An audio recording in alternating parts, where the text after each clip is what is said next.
It's 4:35. Appreciate everyone being here. My name's Wilson, and of course, Emily's here to talk to us about the basics of estate planning, and we'll be answering all your questions. If you do type in the chat, or if you can also unmute yourself, you can chime in as well if you have any questions. So I guess first let's do some intros. Maybe Emily, you can just introduce yourself and what you do and what we're going to be talking about today. Sure. Thank you, Wilson, for having me and for doing another workshop. This is awesome. So my name's Emily Wirowek, and I am an estate planning attorney, and I help my clients get organized, create peace of mind, and clarity for their loved ones in case of death or disability. And we know something eventually will happen to all of us, and so I believe getting organized for those emotions that will eventually come and the relationships is important. And I have some other team members joining us. Maybe Hassam, you can introduce yourself. Hello, everyone. Hassam here. I am on Wilson's team as a agent on both the buy and sell side. So any questions on the real estate side, myself and other agents on this team are more than happy to help. And Jenny. Hi, everyone. I think I know a lot of the names out here, so good to see you guys here virtually. I am a realtor on Wilson's team, also investor, so we host a few webinars on passive income investing here locally and out of state. So I'm definitely curious to learn more from Emily on, since now I have multiple assets in different states, on how to make sure I'm well protected with different LLCs and all that. So excited to learn today with you all, and I'll pass it on to Ashley Thornton. Hi everyone, I'm also here to learn, but I am on the OWN team, similar to Jenny, owning investments out of state, as well as helping people locally buy and sell. So we look forward to helping you guys and answering any questions, but also here to learn a lot from Emily. I joined the last webinar and got a lot of value out of that. So I look forward to continuing to learn more. And I believe Ashley Wang is also on the call from our team. Hi everyone, my name is Ashley Huang. People call me Ash to not get confused. I recently joined the team and as a client care manager, so I have been contacting some of you guys to make sure that you guys are joining us tonight. So good to see you all. I'm also here to learn, planning on buying an investment property sometime this year or early next year. So I would love to learn more about estate planning. And I'll pass it on to Melody.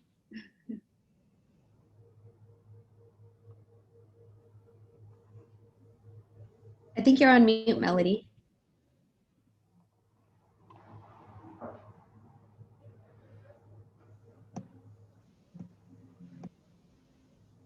There you go. Okay, yeah, thanks. Yeah, just learning more about estate planning, just trying to be ready for the inevitable. So just, yeah, learning about. You mean we're immortal, so we live forever. Yeah. So, oh yes, and actually, if later on Emily could touch on any new laws from 2018, if that might impact me, impact estate planning. So if there's anything, yeah. Yeah, and I guess as we go through, okay. Thank you, Melody. As we go through, we'll definitely, if you have any questions, feel free to just chime in or type in a chat box and we'll make sure we bring it to Emily's attention. So why don't we get started with, I guess, a presentation. Emily, you can take over from here. Great. If you want to do next slide.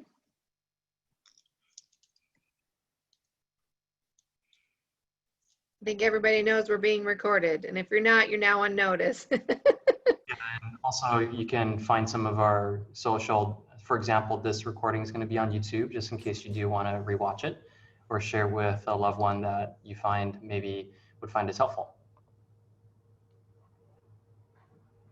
All right. So everyone has a different reason for planning. Estate planning is a process. Some people come with the intent of, I just need to make sure I'm taking care of myself during my life. I know who's going to be in charge if something happens to me. I'm not married. I don't have kids. They have different goals than someone who is married, who wants to maybe provide for and take care of the surviving spouse. Others who may have children, adult, minor children. Sometimes kids have different ideas of what they're entitled to than what mom and dad may want. So I get all sorts of people coming to me with questions on, what do I do with this? Or I have this relationship, this circumstance, this issue. How do we address that? How can we plan for that? And that should really be the goal overall for everyone. At any time, relationships and emotions are going to come in, whether it's I'm an individual, not married, no kids, I'm married and I have kids, I'm divorced, I'm widowed, but I have kids. At the end of the day, it's all about the relationships. And so planning for those will make it easier on your loved ones, no matter what kind of life you have. I think everybody likes to save money, right? I'm getting some nods. So thumbs up, yes. And so when you do estate planning, you should never say guarantee, but you can pretty much guarantee you're going to save some money, at least in the cost of setting up your wishes. If you have to go through probate, if you have to go through a conservatorship, and we'll talk about those in a little bit, those are incredibly expensive, and estate planning is much less costly. You all have different things that you've achieved in life, whether that be bank accounts, investment accounts.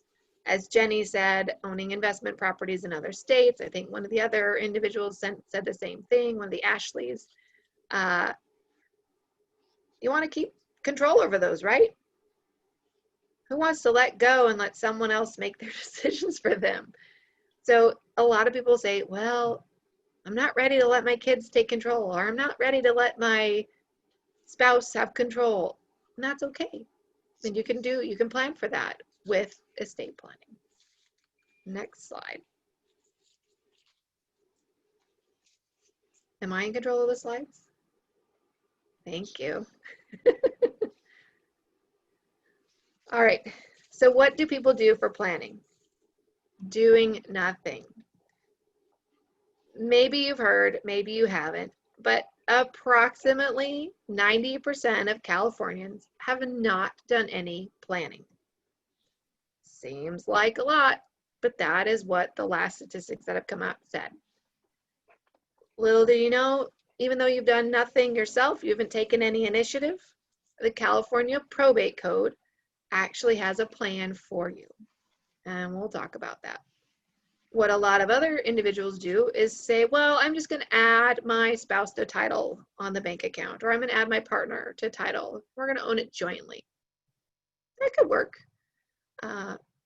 Ultimately, it may not, but in the interim of life, it could work. If you have retirement accounts, life insurance, even bank accounts I've seen where you just designate a beneficiary. Though that's a tool that people have used. It may or may not work, but that is something that people do. Signing a will. How many of you have heard of a will? Thumbs up in the screens. Several of you, awesome.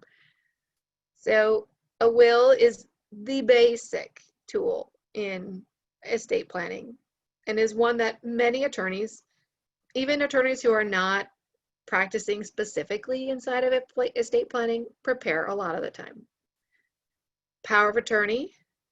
How many of you have heard of power of attorney? Several of you. That's another tool. Maybe even in real estate transactions, you've had to have a power of attorney signed because a co-owner, a spouse, a partner, a business partner is traveling, and so they're not physically there, so they'll sign a power of attorney to let you sign. Another tool that people use is called a living trust. There are many kinds of trusts. There's do-it-yourself trusts.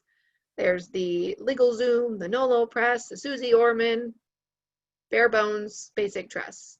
And then there's working with an attorney and creating fully funded, customized planning that's unique to you.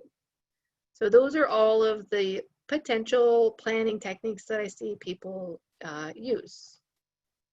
Next slide. Thank you. Doing nothing will actually cause probate to take effect.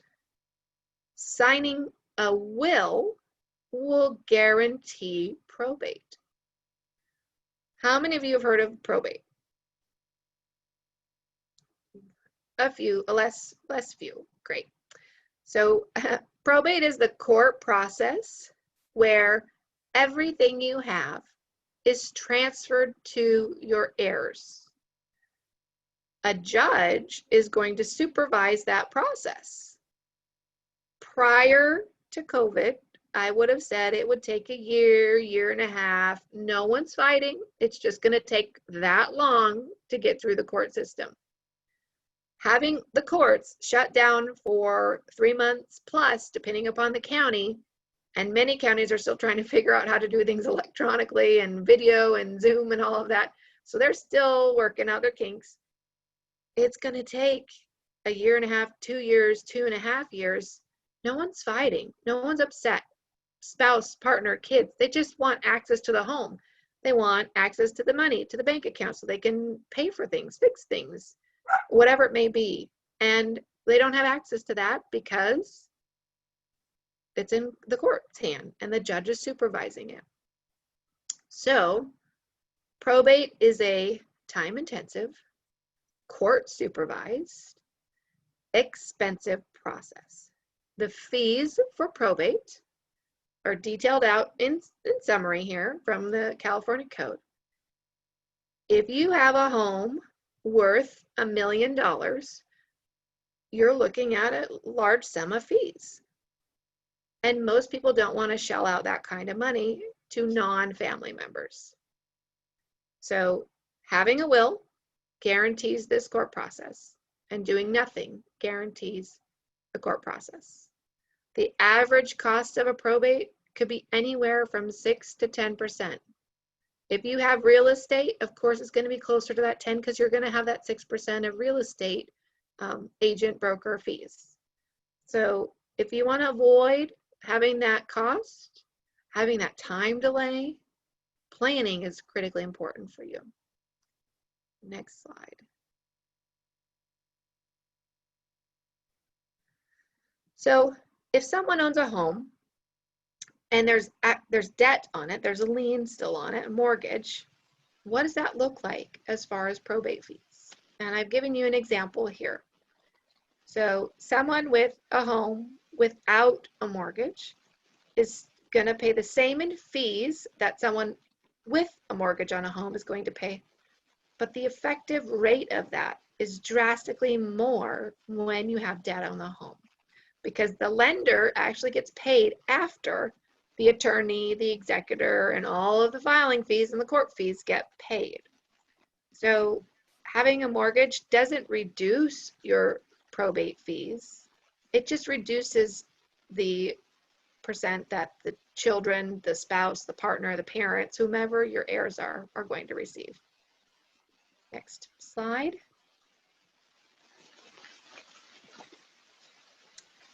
Okay, so before I go on to living trust, does anyone have any questions about probate? The basics of it, I guess I should say.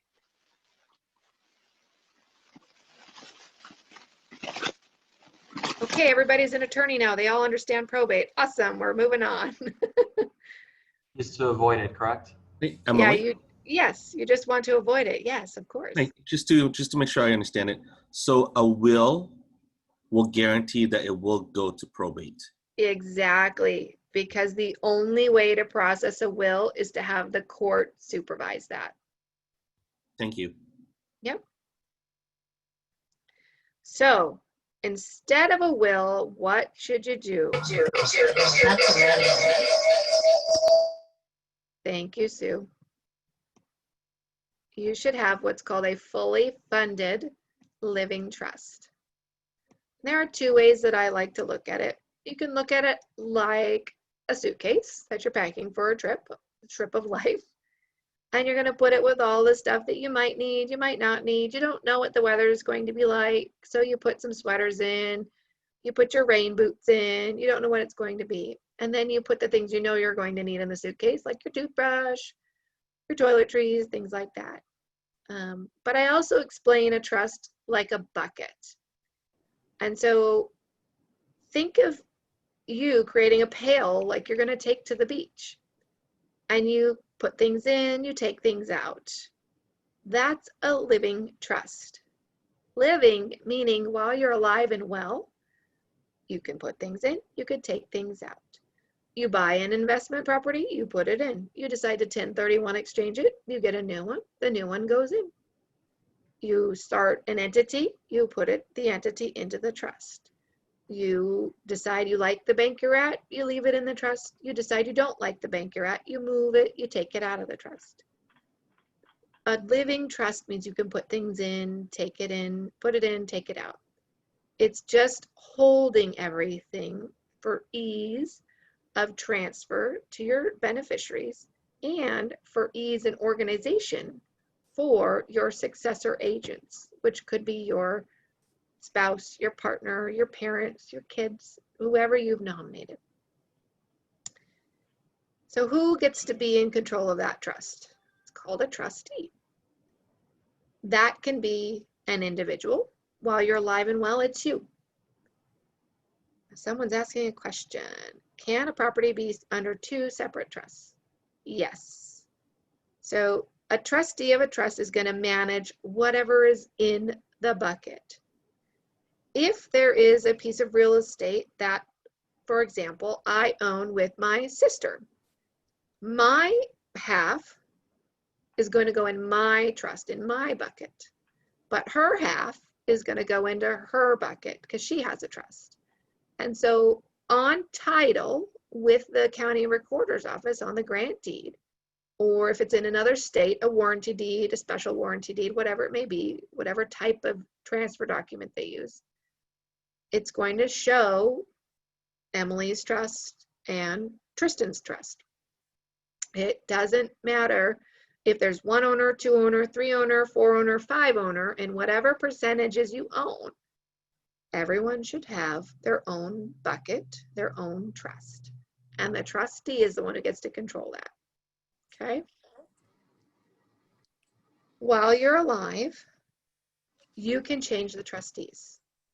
So if you don't like your mom anymore and you've nominated her to be your trustee, or someone's died, you can change the trustee succession inside of your trust when it's a living trust. If for some reason you picked mom and then you have children and the children get older, you can always replace the trustee with the kids once they are financially and emotionally mature enough to take over as a trustee. So all I ask of my clients when they're selecting a trustee is that you pick someone or a group of individuals who are organized, good communicators, have honesty and integrity,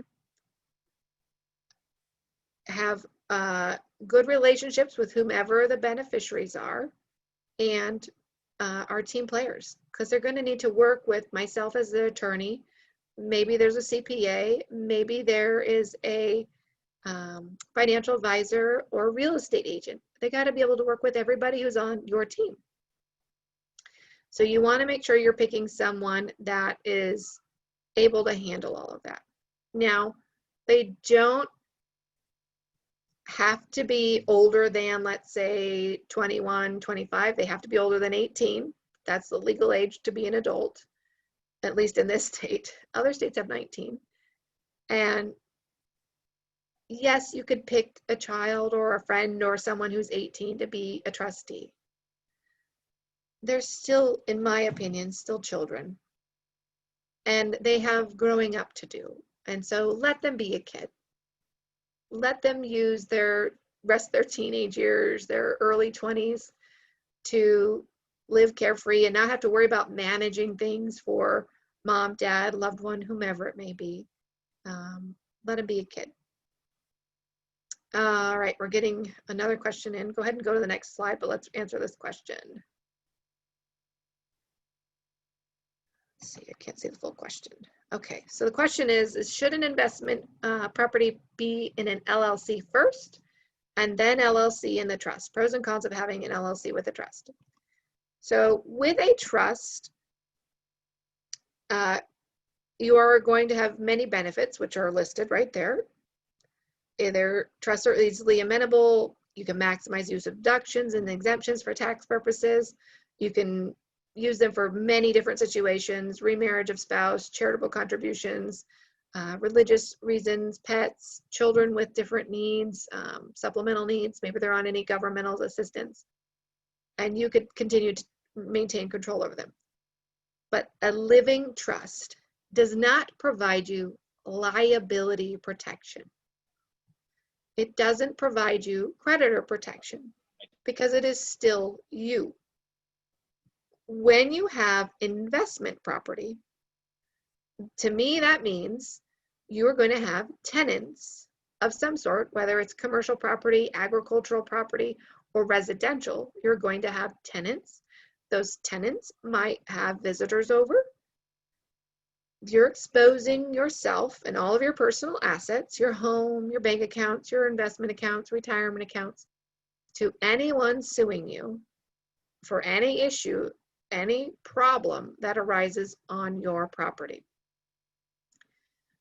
Many people move their investment property into an LLC, and then that LLC is owned by the trust. That is the common procedure. When you have the LLC, you're creating a bubble around whatever assets are inside of it for liability protection. You then put that little bubble inside of the bucket. Many individuals will create LLCs, corporations, partnerships, any type of business entity, and forget to put it inside of the trust. If you do not put the LLC into the trust, you will have a probate. And that means that everything will go through the court system.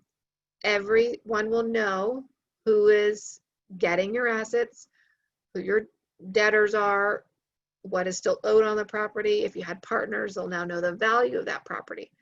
So if you want everything to stay private and confidential, if you set up an LLC, that needs to go into the trust. Hopefully that answered that individual's question. And then Jenny asked, do I help with setting up LLCs? Yes, yes I do. So for my estate planning clients, I'm happy to, or any individual for that matter, they don't have to be an estate planning client, but I'm happy to help set up, form an LLC, and then make sure we are doing the step transaction into the LLC. And we'll talk about that in a little bit. Next page, please. And then, so I set up LLCs for California and not licensed to practice law in any other states, but I do have colleagues in other states that can help us set up LLCs in other states. So I do have resources to be able to do that. The question then becomes taxing. So if you are a California resident living in California and you have real estate producing income in another state, you might have to pay California income taxes. So we want to be careful on that and bring in a CPA, an appropriate person to give tax advice. So what happens if you lose your mental capacity? No one wants this to happen. No one wants to get dementia, Alzheimer's, Parkinson's, but it's happening. And statistically more and more as the years go by. How do you ensure that your wishes regarding your finances be managed appropriately and your healthcare instructions be managed the way you want them? You have to have tools in place. And those two tools are called a durable power of attorney. That is the person who's going to make your day-to-day financial decisions. everything from managing your real estate, your bank accounts, your investment accounts, your governmental benefits, Social Security, Medicare, your retirement accounts, making sure you have food, transportation, medicine, literally everything that you can and do on a daily basis regarding your financial management, this person will do for you. The other is the Advanced Healthcare Directive. Truly think of this person as a healthcare advocate who is going to know what you want, who's going to follow what you've written, and is going to jump up and down and tell the doctors, don't do that, that's not what she wanted, or do that, that is what she wanted. Who's going to get that second opinion if they don't like or not sure with what that doctor is advising. It's important that you pick someone who knows you. Advanced healthcare directives cannot and should not cover the million what ifs. No one knows how or when or if we're going to get sick. And so it's important to pick someone you trust because you're giving them a lot of control and a lot of general guidance on your wishes, but they need to know if something happened in particular, how you would want that to be handled. Next slide, please. Thank you. So what might not work? Now, doing nothing, it's not exactly working in my mind, but it's definitely a process, and things will get distributed to your heirs, but it may not be the heirs you want. If you're married and you want everything you have to go to your spouse, you do not want to do nothing because the law says if you're married, your half of the community property and your separate property, depending upon if you have children. So if you have a child, your child will get half of everything and your spouse will get the other half. If you have 2 or more children, your children will get 2/3 of everything you have and a spouse will get 1/3. If you do not have any children, your parents get half and your spouse gets the other half. That is the do nothing California probate code estate plan you all have. You just don't know you have it until you've actually done planning. So that's why I think that doing nothing does not work. I also don't think that signing a simple will, a last will and testament, a last will, they all mean the same thing.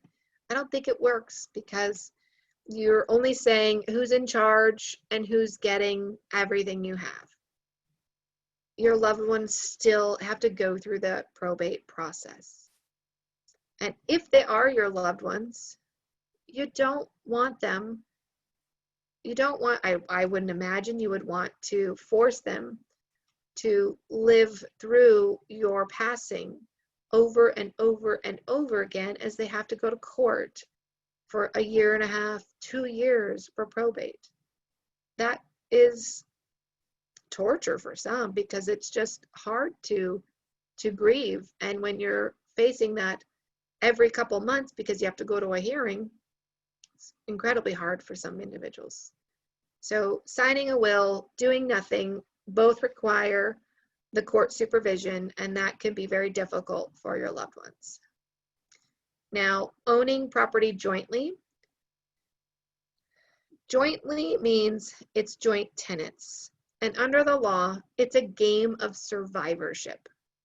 Whoever lives the longest when you have a joint tenant property gets 100% of that property, whether that's a bank account, an investment account, or real estate. So if you own, let's say real estate, 50% is yours and 50% is your business partners, and you own them as joint tenants. If you die first, your heirs, your loved ones, your children, your spouse, your whomever will not get any of that property. It will all go to your business partner when it is joint tenants. it will not work the way you want it to work. And so sometimes I am severing that joint tenancy to make sure that my client's interest in the real estate is going into their trust, so that way they can control how and who inherits their portion of that piece of real estate. The additional step for joint tenancy that doesn't work is that even after everybody's gone and the last woman is standing, she still has to deal with probate because she's the last woman standing. There's no one to take it from her when she passes. So having a trust at that point is critical. Otherwise, she herself and 100% of the property at that point will go through the probate process. Naming beneficiaries is important for retirement accounts. Someone asked in the beginning what laws have changed since 2018. One of the biggest changes comes from the federal government with what's called the Secure Act, which is regarding retirement accounts. It used to be that you could roll over your retirement accounts from spouse to spouse, and then after the second of you died, to the children, and everybody could stretch out those retirements for their whole life. Now, only the spouse gets to stretch out the retirement accounts for their life, and children, well, and every other beneficiary, have 10 years. 10 years to take out those retirement accounts. And if you're still in your working years, taking out mom or dad's retirement account in addition to the money you're making working could throw you into another tax bracket. So it's important to speak with a financial advisor and a CPA if you are inheriting any retirement accounts, IRAs, 401ks, Roths, 457s, 403bs, all of those are considered retirement accounts. Talk to someone who's a professional regarding the tax implications, and then strategically think about when you should take those monies out. The last thing that I believe does not work is do-it-yourself living trusts, bare bones trusts through the major ones are going to be Nolo Press, LegalZoom. Sorry about that. Welcome to working at home. When you have dogs in the neighbor's house, they come a barking. So doing it yourself, it doesn't really work. You fill in forms. The forms don't ask any questions. It's something that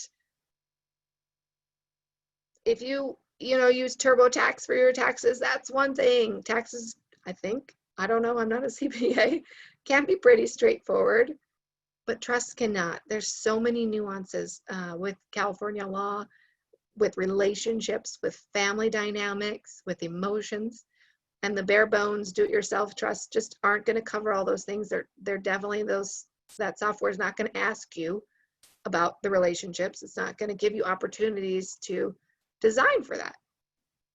So bare bones do-it-yourself don't work generally. Let's see, we had a question, I think. All right, someone asks, how important is a pour-over will when having a living trust? Wills are to be witnessed by two uninterested, unbiased witnesses.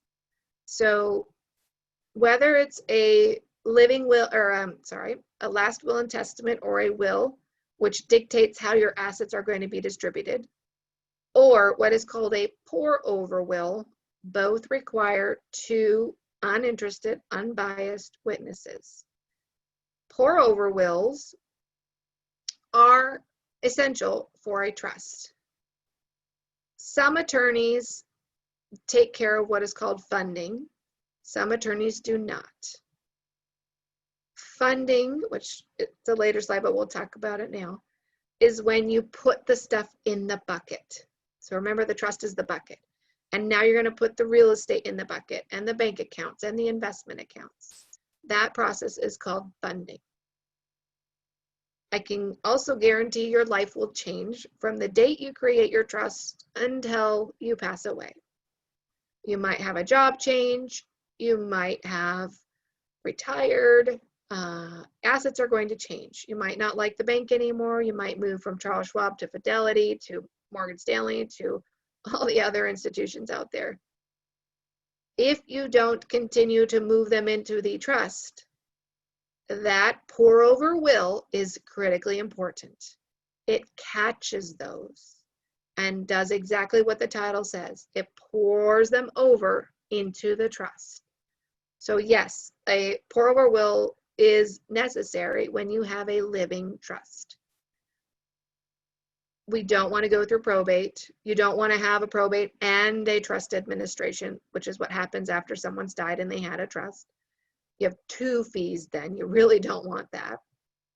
And so that will tells the court, our loved one had a trust, pour it over into the trust. Let's avoid that formal probate process. So having a pour over will is important when you have a living trust. Another question was if living trusts need to be registered, or is there an annual fee to keep a living trust in force? Living trusts do not get registered. They do not get recorded. They do not, there's no state housing warehouse depository for living trusts. They are confidential. They are private. And so they stay with the client. In my office, we give all of the originals back to the clients. In other attorneys' offices, they may keep them. It's not required. You should have your documents. There is no annual fee to keep a trust in place like there is with business entities. A trust is set up, it is set up. It's just a matter of if life has changed and you modified the trust to coincide with the life changes, or if you just have it from when you set it up in 1998 and then nothing is changed, that's what it's going to be. Okay. Next slide, please. Thank you. So, taxes, taxes, taxes. Everybody's favorite. What's the old saying? There's two things certain in life, and one of those is taxes. Everybody pays taxes of some sort.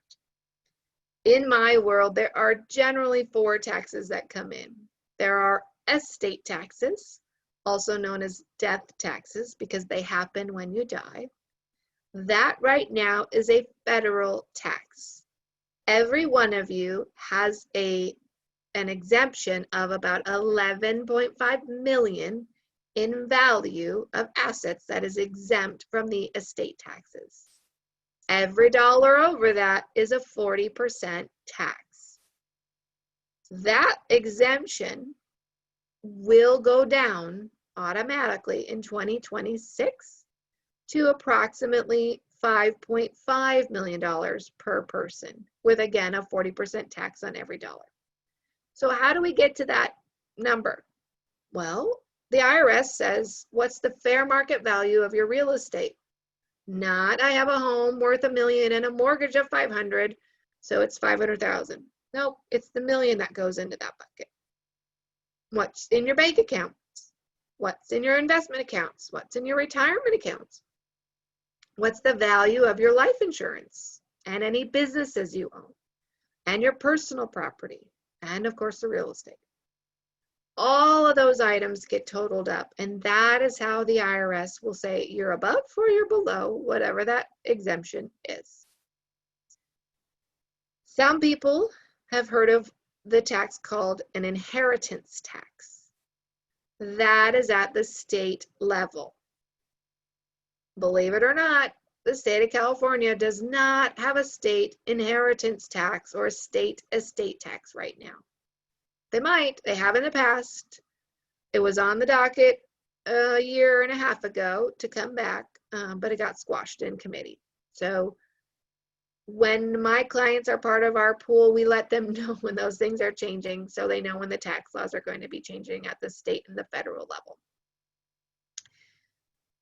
Gift taxes are tied to the estate taxes.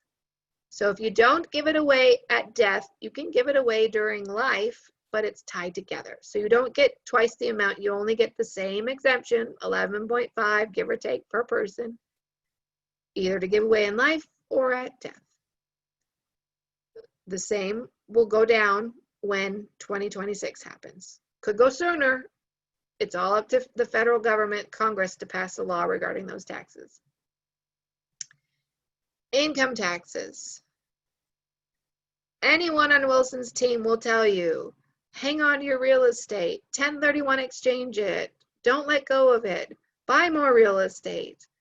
It's important to hang on to those things, those pieces of real estate, until you die.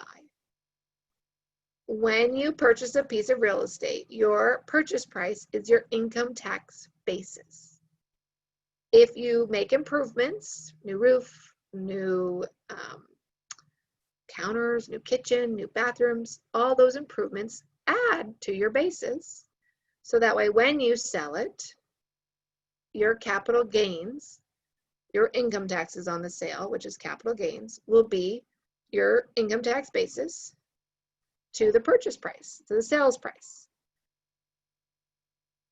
When you pass real estate between spouses, it is exempt. And when you pass it from parent to child, the primary residence, that is, it is exempt, and it is zero capital gains because they get a new basis upon the date of death.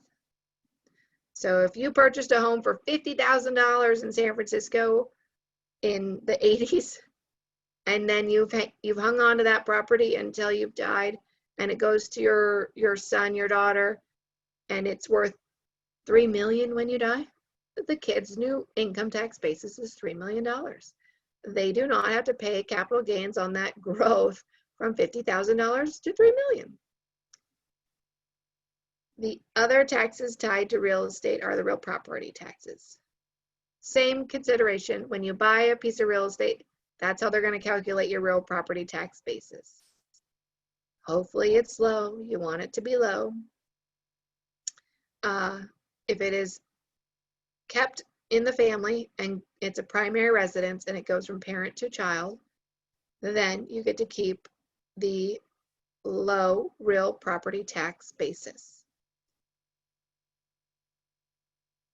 I can't tell you how many clients, kids, have said if they didn't have that benefit of keeping the low real property tax basis, they would not be able to keep mom's home. The way prices are going right now in the Bay Area, kids can't afford, if they got reassessed, they can't afford $10,000, $20,000 a year in real estate taxes. And so making sure that they have that exemption, the parent to child exemption for primary residence, is critical for them. Now, if you have investment properties, California has capped it at $1 million of assessed roll value. That is different than fair market value. So your primary residence for real estate, real property taxes, unlimited value. But all the other real estate you own will have a cap of $1 million in assessed roll value. Now, Jenny had a question about whether you have to wait till both parents pass away to get the full increase. Yes, because you're going from spouse to spouse when one of the parents passes, is what I hope. And it's not going to the kids until after both parents are gone. And it's not about being a joint tenant or tenants in common. Tenants in common, that means that you have segmented on the deed percentages that are owned by individuals. And so if I own 50% and Jenny owns 50%, my 50% will go to my spouse and then to my daughter. There'll be real estate tax exemptions filed from me to my spouse and then my spouse to my child. Let's see. Is there a way to keep real property taxes unchanged after my wife and I pass away so that my daughter can inherit the home and no change in real property value? Yes. You want to make sure we're filing all of the exemptions with the county assessor's office and the property, where the property is at, whichever county. So that way the real property tax basis stays at the purchase price, and then plus the Prop 13 increases. So yes, you can do that. Let's see, another question. If name is on title and parent to child, do they need a trust too to back it up? Not quite sure on the question, but I think what you're asking is whether or not a trust is required to make sure that the parent to child exemption, you're still going to get that through probate if the appropriate documentation and exemption forms are filed with the county assessor. But again, going through the court process with the will, if it's not children that are the sole beneficiaries, let's say children are part of the beneficiaries, but one of the children has died and it goes to the grandchildren, there could be reassessment for the part that goes from grandparent to grandchild if the spouse of the deceased child is still alive and didn't remarry. There's so many nuances regarding these real property taxes. So it's important to talk to an attorney or a CPA or a accountant, someone who's well versed in real property taxes, because California real property taxes are a bit tricky, and you have to make sure that you're doing everything correctly so you do not trigger reassessment, and that you are filing everything with the county assessor and county recorder in a timely manner. They have time limits from the date of death, whether it's spouse or parent to child. If you don't file exemptions within, I believe it's 150, 180 days, they could and are now doing reassessments and fines of $10,000 or up to 10% of the value of the property, which is a lot of money. So it's something that you want to make sure you're covering. And let's see. Question was clarified. Let's go back up here. So if your name is on title on real estate and you don't have a trust, then yes, you will go through probate. So if you do not have a trust on title, which I see a lot, people might have a trust, but it's the real estate ownership, which is the grant deed, the title, is not in the trust, yes, you will have a probate. That is why that process called funding is important, and we help our clients make sure that that is done. Let's see. Okay, taxes. It's a lot. Any questions on the basics of that from anyone? No? Okay, let's go to the next slide. All right, so what does a fully funded living trust look like? Each one should be custom to you. Melody's life circumstances are different from Sue's, which are different from Dawn's, which are different from Wilson's. Each one of you have individual needs and different circumstances. You have different relationships in your life. And a living trust should account for those. It truly should not be a fill in the blank, call it good, slap it together, 10, 20-page trust. It should be customized to you to truly achieve what your loved ones deserve and what they hope for as far as organization. It also should ensure that distribution is however you may want it to be. And inside of a trust, you could have your home, your bank accounts, your investment accounts. If you haven't spent it all, which I encourage you to do, it makes everybody's life easier. If everything you've worked hard for, if you spend it, that's awesome. Life was great. You either spent it on grand things in life and pleasure left. I always say, think of it like percentages, because today you might have $1 million in a home and a few $100,000 in bank accounts, investments, and personal property. But in 10 years, you might have more, you might have less, depending upon what you needed to spend it on. And so if you think about it as percentages, then you're going to ensure the distribution of your assets in the manner that you want it. Okay. Next slide, please.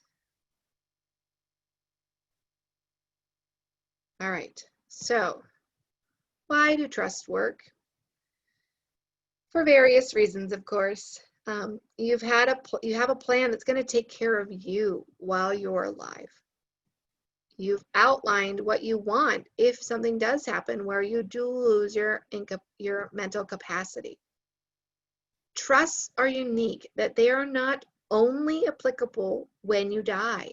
They are useful while you are alive and well, and alive and mentally incapacitated. Wills don't give you that. They are only useful at death. But a trust can be used throughout life. If you want to make sure certain decisions are going to be made for you as far as care, you want to be kept in your home, you want hospice care, in-home care, long-term care, you can plan all those things inside of a trust plan. You can make sure that your loved ones are aware of your long-term goals, your personal values, and your desires.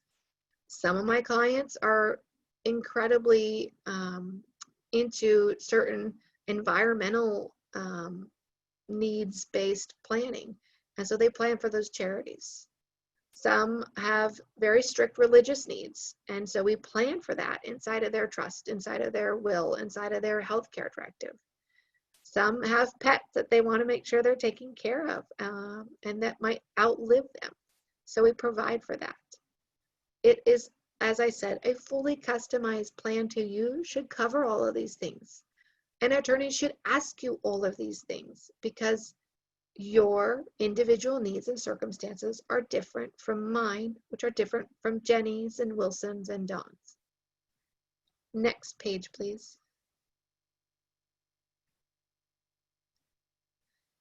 Inside of that trust, you of course can leave provisions for your spouse or your significant other if you're not married. I have several clients that they're not married, but one of the partners owns the home and the other one is not even on title. And he or she is incredibly worried about, well, what happens if something happens to my partner? Can I still live here? Who's going to pay the mortgage? Who's going to pay the utility bills? Insurance? You can plan for all of that inside of a trust and make it, you take away the uncertainty and you take away the fear that your spouse or your significant other will be homeless in effect if the kids or the whatever beneficiaries of your trust say, nope, we want the house sold, we want the money. You could plan for that inside of a trust. You can also plan for children who are minors. You can plan for children who have different needs and differently abled. And you can plan for spouses and children who have spending problems. No one wants all the things that they worked hard for to be spent on that flashy car or whatever it may be. And so you can protect your loved ones from themselves by planning inside of the trust. And of course, like I said earlier, who doesn't like to save money? So you can save money long-term by having a trust, by minimizing and avoiding probate and the costs that come with that, by minimizing and avoiding estate taxes, income taxes, using the available deductions and exemptions. And you can protect your spouse and your kids from their creditors, or as I call predators. Someone who is ready to help them as they help them right out of their bank account. And you could plan for all that inside of a trust. Next slide, please. All right, so recap. What is probate? Probate is that legal process of proving a will. It means making sure that your inheritance goes to the rightful heirs, that, you know, your deceased, your wishes are fulfilled. But how do you avoid that process? It's not through a will. It's making sure you have a trust. Next slide, please. Okay, step up in basis. This was one of the big questions last time. And so step up in basis is a income tax term. It means that the value, the basis, the value is readjusted on an appreciated asset, hopefully appreciated, not depreciated asset over a period of time for tax purposes, for income tax purposes. You are going to use that, or the IRS is going to use that in calculation for estate taxes. Next page, please. All right. I'd be remiss if I didn't tell you there are tax propositions on the ballot in a month, a little over a month. And it's always important to read your propositions so you understand them. Legislators, politicians are very good at manipulating words. And so you think I'm voting yes, and it means one thing when it really means no. Or I'm voting no, but it really means yes. So I encourage you to go to the voterguide.sos.ca.gov to read your propositions. The two in particular that are going to affect real estate taxes are Prop 15 and Prop 19. Prop 15 changes a bit of Prop 13, and I'm clarifying and qualifying that it's a bit. Don't panic. It does not mean that your real property taxes are going to be reassessed. They are strictly targeting commercial and industrial property worth more than $3 million in value.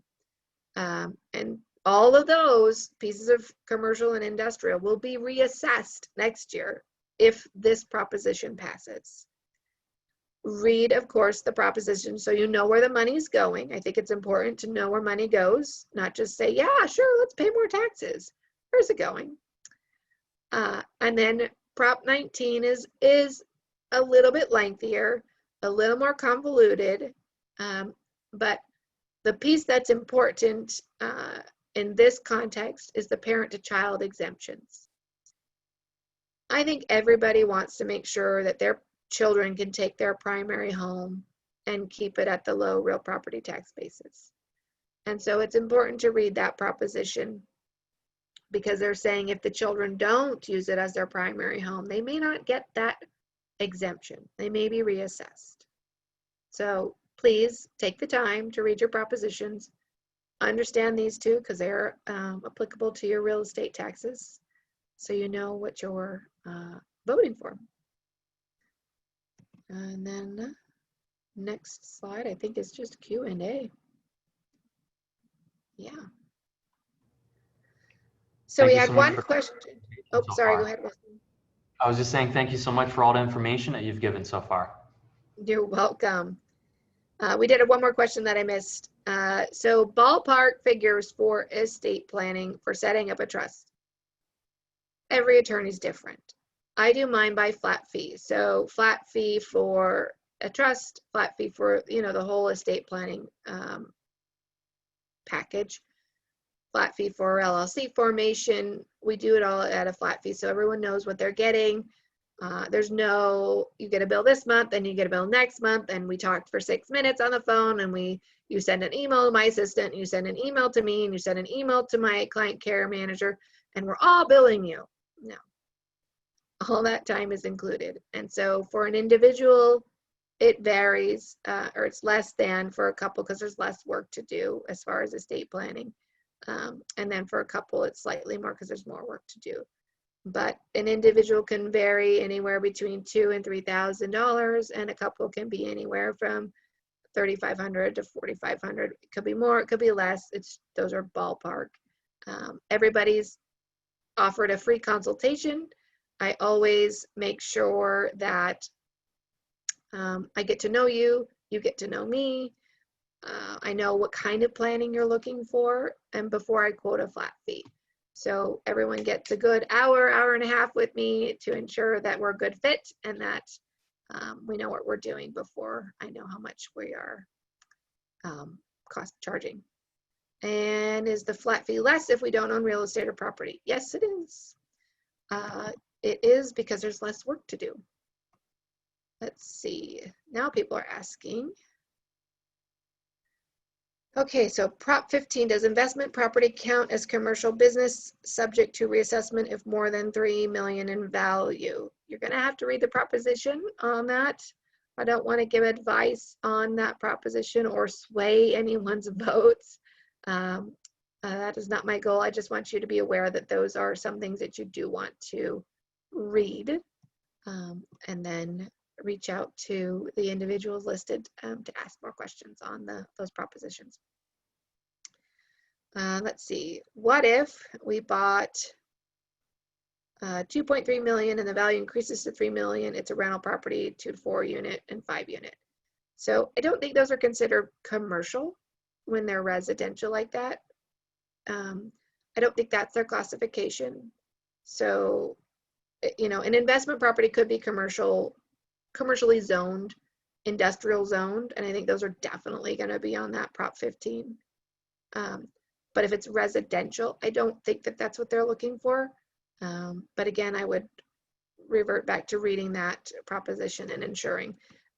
Politicians are tricky. They put things in there, and if you don't read them thoroughly, you might miss something. So I don't want to, you know, give advice on that because I know that there are things that I might have missed. Someone asked if I needed to redo my trust if my spouse has died. Possibly, probably. It depends.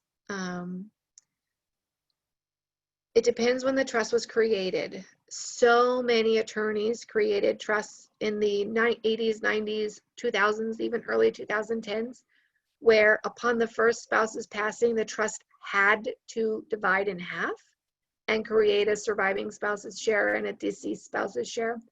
We don't want those. We don't want those anymore. Those are called AB trusts or ABC trusts. So it's always good to review your trust, at least after a spouse has died, to make sure that you're following whatever the instructions are inside of that trust, and then modifying things to remove the deceased spouse from title on real estate, on cars, on bank accounts, of course, when you're ready. Only certain things have a timeline. That's going to be the real estate. But everything else, I know it's hard. I know life is a new normal. So, you know, it's not something you need to rush out and do a month after a spouse has died. So take your time with that. Let's see, question on funding the trust. Is it good enough to just see the name ending with trustee? On a bank statement, yes. TR means trust. TEE means trustee. Banks, financial institutions don't have a lot of space apparently in their computer systems. And so they abbreviate everything. And so as long as the general name is there and the date that the trust was created is there, that's critical. That should be more than enough. Cars, please don't add your trust to title on a car. Cars are meant to break, unfortunately. If you don't know that truth yet, I'm here to tell you cars are meant to break. And so eventually you may have to buy a new one. And so just be sure that you and your spouse are on title to the car as or, spouse or partner or, and don't add the trust to title on the cars. Do not give the DMV more information than they need. There's easy forms to fill out with the DMV to get title to the car after someone's died. And if it's their spouse is on there, it's just easy to just roll it over to the surviving spouse. Cemetery plots, good question. Those you need to make sure you have at least 2 owners on or 2 people listed. Every cemetery is different on how they have their internal processes. And so I always want to make sure if it's you and it's your plot, someone else is on there, because if you've died, someone has to be able to get access to that. And so it's good to have someone else on there, a spouse, child, multiple children, doesn't matter. Someone who can make sure that that plot is open for you and you're buried in that when the time comes. Cemetery plots can be in the trust. It's easier if they are, because then whoever the successor trustee is automatically takes over. That's similar to safe deposit boxes. Safe deposit boxes are guarded like there's $10 million in them. Banks won't let anyone have access to a safe deposit box, and this of course is a general feeling and process, unless you are an owner and you have the key. So if you list the trust as a owner of the safe deposit box, whoever the trustee is, so long as they have the key, will be able to get access to that. If they are not listed, they have to go to court, open a probate to get into a safe deposit box. That might have nothing in it. It might just have papers in it. It might have a lovely stamp collection in it. Who knows? And so it's important to have safe deposit boxes listed with multiple owners. All right. Let's see here. Assessor's parcel question. Let's see.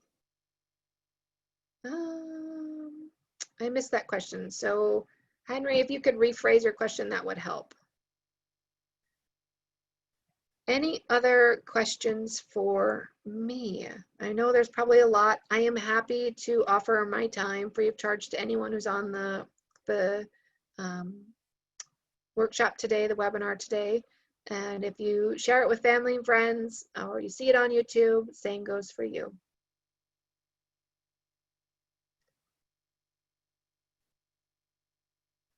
All right, I think that's the end of the questions. Yeah, if we don't have any other questions, we appreciate everyone attending. Emily, thank you so much again for sharing this wonderful, needed knowledge. We'll definitely have a link ready once it's uploaded to YouTube, and we'll share it with the people that were able to join with us, and that way you can share it with your friends and relatives. One more question. Let's see. Do art paintings and expensive artifacts,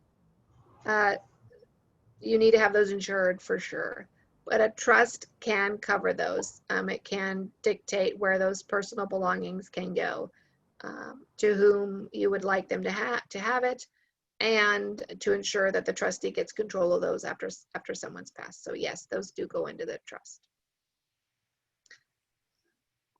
You can put my email in there if you'd like, Jenny, if that was for me. Life insurance policy, the trustee. Go ahead. Oh, sorry. I was just gonna, versus writing it out because it might sound confusing.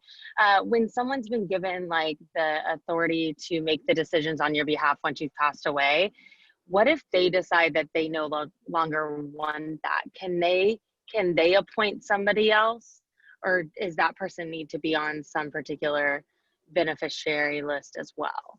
Like say a sibling, like a parent gives it to one of the 4 siblings, and then that sibling's like, I don't want to make all these decisions for everybody, and wants to pass it off to another person. How does that work? Yep, great question. So when I set up trusts, I ask my clients to list at least 2 successors. So yourself is a primary, and then maybe a spouse is there as well, but if not, you list 2 at minimum successors. And that way, if the first one says, I can't do it, because remember, you're planning today for tomorrow, but maybe this isn't needed for 10, 15, 20 years, and you never changed it. And the person you selected says, I'm old and not well, I shouldn't be doing this. Or I have 3 little kids, I'm busy, I can't do it. Or I have, a business that is thriving and I don't want to take time away from that. For whatever reason, the life circumstances changed. Your successor trustee says, I can't do it or don't want to do it. Then it will automatically flow to the successor behind them. That's why you list more than 1. If there is no successor, or all of the people listed say no thank you, then in the trust that I draft, the successor trustees can nominate the successor trustee to take over. Other attorneys don't do that, and then you have to go to court and get the judge to appoint a trustee to take over. And of course, what does that cost? Money and time. So it's important to list out more than one successor. Plan for tomorrow, people you like, trust, and know. If they don't work out and life changes, you can change it. Okay. Does that help, Ashley? Yes, thank you. That was perfect. Awesome. Another question regarding life insurance policies. So the trust becomes the beneficiary of life insurance policies. And then if you are married, your spouse is secondary. If you are not married, list your loved ones, beneficiaries, whomever, as secondary. You always want a primary, secondary, but when you have a trust, you want the trust as primary, so the money flows into the bucket and goes through to the beneficiaries that you have set up in your trust. So I am based in the Bay Area, and I'm in Brisbane, as Jenny said, but I make house calls, and I am making house calls again, even though I'm wearing a mask, wearing gloves, being incredibly cautious with everyone, and only going into homes if you're welcome to having me. So I have clients all over the Bay Area. I even have clients in the Central Valley. My bar license with the state of California says I can practice anywhere in the state. And so I do have clients down in Southern California, and we do our meetings via Zoom. But pretty much anywhere in Marin, East Bay, down the peninsula, San Jose, all the way across to Modesto, Stockton, Tracy, Manteca, Turlock, I'll do an in-person if they're willing to have me. Otherwise, we'll do it via Zoom. So it doesn't cost you any more to have me come to the house versus Zoom. It's all part of the package. Thank you so much. Thank you everyone for joining us. Thank you, Emily. Thank you, Wilson. Very helpful. You're welcome. Thank you for having me, Wilson. We'll see you all again soon, hopefully. Emily, can I just do it every other month now? Follow-up question? Yeah. Yeah, go ahead, Dawn.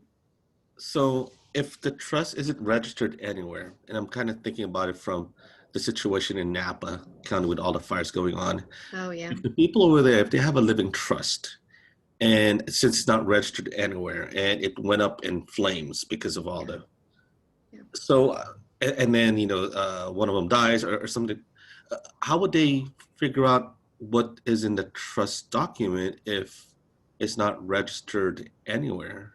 Right. So we keep a copy electronically, and we store it on a hard drive, an external hard drive, and then we also have it backed up into the cloud. We encourage our clients, they get an electronic version as well as the paper copy, and we encourage them to keep the flash drive, the USB drive, separate from the actual original documents, and or plug in the USB drive to their computer and then email themselves the document so they're in your email. Or if you have a cloud, store it in your cloud, whatever it may be. Judges will accept copies. I even have a client who's a judge, a probate judge, and his office burnt down with his estate planning documents. And so we redid them just recently, and it's cool. The burnt copies are historical, but they were still good. Okay, all right.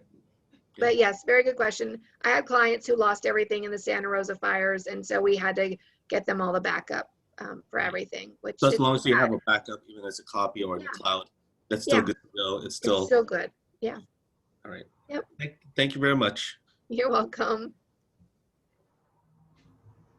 All right, I think that's it, Wilson. All right. If there's any other follow-up questions, we'll share this, and I think you have contact information as well. Thank you so much again. Thank you. Thank you, Wilson. Thank you. Bye. Thank you. Take care. Bye. Stay healthy. Be safe. Yeah.